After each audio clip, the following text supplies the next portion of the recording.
Throughout maritime history, mysterious islands have appeared on maps only to vanish without a trace. Unlike mythical places such as Atlantis, these phantom islands were documented by credible navigators, charted by professional cartographers, and accepted as geographical facts, sometimes for hundreds of years. Join us as we explore the fascinating world of phantom islands, the sailors who discovered them, the science that explains them, and the lasting impact these non-existent lands have had on our culture and understanding of geography. For centuries, sailors returning from voyages reported sighting islands that later proved impossible to relocate. These weren't mere sailors' tales, they became official geographical knowledge. One of the most enduring phantom islands was Hy-Brasil, reportedly located west of Ireland. First appearing on maps in 1325, it was depicted as a perfect circle with a central strait. What makes Hy-Brasil particularly fascinating is how long it persisted in our cartographic record. Expeditions continued to search for it well into the 1800s, with naval charts finally removing it in 1873. That's over 500 years on official maps. Similarly, the Isle of Demons near Newfoundland captured the imagination of 16th-century mariners. This sinister island was believed to be inhabited by devils and wild beasts that would attack any unfortunate sailor who landed there. These weren't isolated cases. Phantom islands appeared in waters across the globe, accepted as reality despite repeated failures to relocate them. What gave these phantom islands such staying power was the credibility of those who reported them. In the Pacific, islands like Sarah Island and Ernest Legouve Reef appeared on maps following reported sightings by American and French vessels. The captains who claimed these discoveries weren't fabulists or attention seekers, they were respected mariners whose other navigational records proved accurate. Captain Nockels, who reported Sarah Island in 1858, had an otherwise spotless reputation for precision. Similarly, the captain of the French vessel that sighted Ernest Legouve Reef was a decorated naval officer. Their professional standing lent substantial credibility to these islands' existence and contributed significantly to their longevity on official charts. Each failed expedition to relocate these islands was met not with the conclusion that they didn't exist, but with the assumption that navigational errors had prevented rediscovery. After all, if a respected captain said an island was there, who would dare contradict such authority? How could experienced sailors be so consistently fooled? The answer lies in a complex atmospheric optical phenomenon known as Fata Morgana. Named after Morgan Le Fay from Arthurian legend, who was said to create castles in the air, a Fata Morgana is a superior mirage that occurs when a layer of warm air sits above cooler air near the ocean surface, what meteorologists call a temperature inversion. This thermal stratification bends light rays, creating distorted images of distant objects. Through this phenomenon, islands that are actually dozens or hundreds of miles beyond the horizon can appear to float above the waterline. More dramatically, ordinary icebergs, fog banks, or distant land masses can be transformed, appearing as mountain ranges or inhabited lands. What makes Fata Morgana particularly deceptive is its stability. Unlike common mirages that shimmer and disappear quickly, these optical phenomena can persist for hours, allowing for detailed observation and mapping. The effect is most common in polar regions where temperature inversions frequently occur, explaining why many phantom islands were reported in Arctic and Antarctic waters.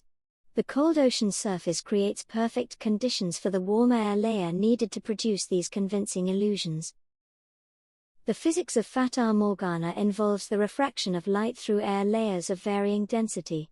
When light passes from one medium to another with different density, it changes direction. In the case of temperature inversions over water, light rays from distant objects bend downward toward the observer, creating an elevated, often distorted image. This can make objects beyond the horizon visible, and significantly alter their appearance.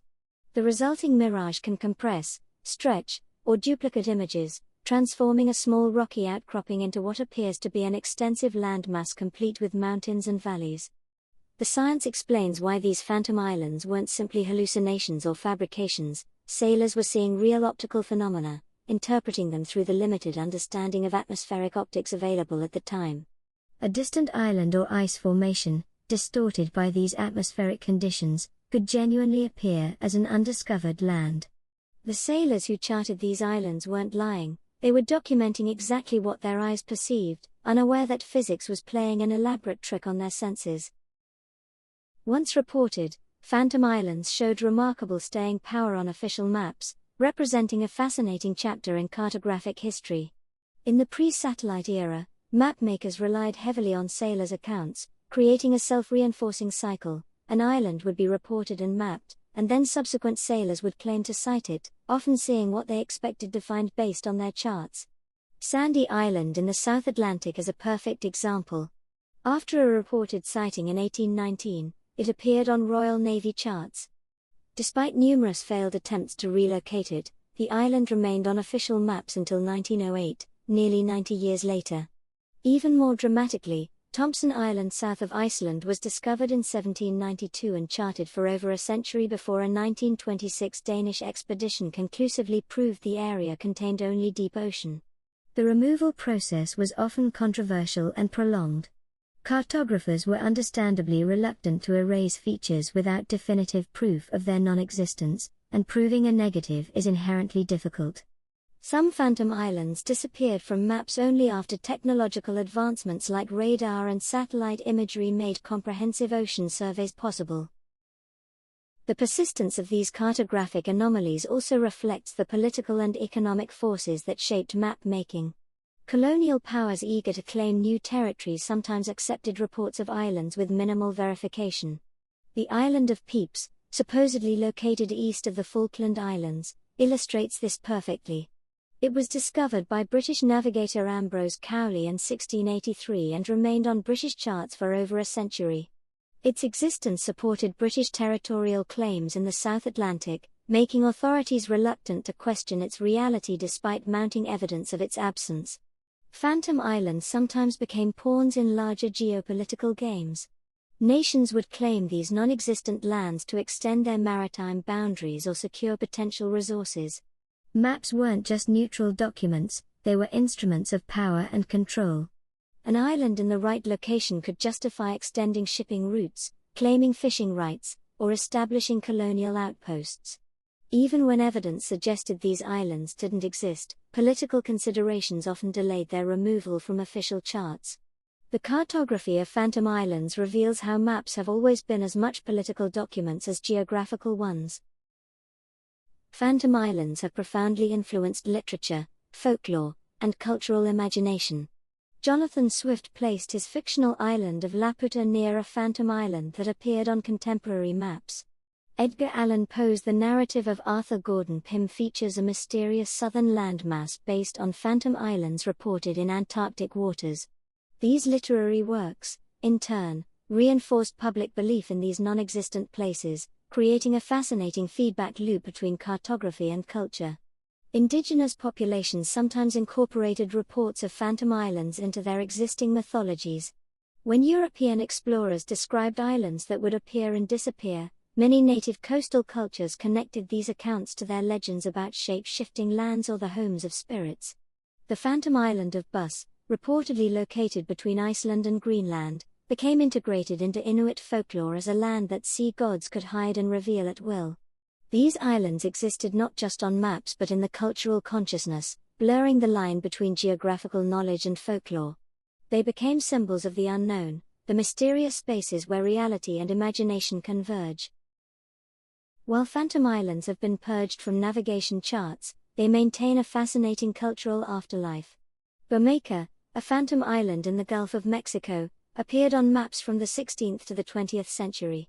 Its official undiscovery in 2009 sparked conspiracy theories in Mexico, as the island would have extended Mexican maritime claims to valuable oil reserves now controlled by the United States. Some suggested the island had been deliberately destroyed or its existence covered up for political purposes. The legacy of phantom islands continues in unexpected ways. Modern scientists studying historical climate patterns use phantom island reports as data points for understanding past atmospheric conditions that might have created these convincing mirages. Digital mapping platforms occasionally still include these non-existent features. Google Maps displayed the phantom Sandy Island until 2012, when Australian researchers sailed through its supposed location and found only open water. Even with our advanced technology, these cartographic ghosts occasionally return to haunt our most sophisticated maps, reminding us that no mapping system is infallible. Perhaps most significantly, phantom islands remind us that our understanding of geography has always been mediated through human perception and technological limitations. They are monuments to the complex interplay between optical physics, psychology, and the human desire to chart the unknown, ghostly cartographic artifacts of how we've come to know our world. In an age of satellite imagery and GPS navigation, the era of phantom islands seems firmly behind us. Yet their story serves as a humbling reminder of how even our most confident geographical knowledge can be shaped by illusion, expectation, and the limitations of human observation. As we continue to explore ocean depths and distant planets, we would do well to remember how recently our world maps contained lands that never were. These phantom islands teach us to maintain a healthy skepticism about what we know to be true. They remind us that perception is not always reality, that consensus can be wrong, and that the maps we make, whether geographical, scientific, or cultural, are always approximations of reality, not reality itself. The history of phantom islands is ultimately about human fallibility and the ongoing quest to distinguish between what we see and what truly exists. The story of phantom islands represents one of cartography's most fascinating chapters, a testament to how human perception, natural phenomena, and social forces shape our understanding of the world. These non-existent lands persisted on maps not through deliberate deception but through a complex interplay of optical physics, professional credibility, and political utility. The Fata Morgana effect created convincing illusions that even experienced sailors could not distinguish from reality. Once documented, these islands became self-perpetuating geographical facts, reinforced by institutional authority and sometimes protected by political interests. Their eventual removal from maps required not just better technology but a willingness to question established knowledge. As we navigate our own era of information and misinformation, phantom islands offer a powerful metaphor for how easily collective certainty can form around things that don't exist. They remind us that maps, whether geographical, political, or conceptual, are always interpretations rather than perfect representations of reality. In an age when we can instantly access satellite imagery of any point on Earth, these cartographic ghosts from our recent past serve as humbling reminders of the gap between what we perceive and what is real, between the maps we make and the territory they attempt to represent. Thanks for watching. Please like, subscribe, and hit the bell icon for updates. Your feedback is appreciated. We hope to see you again.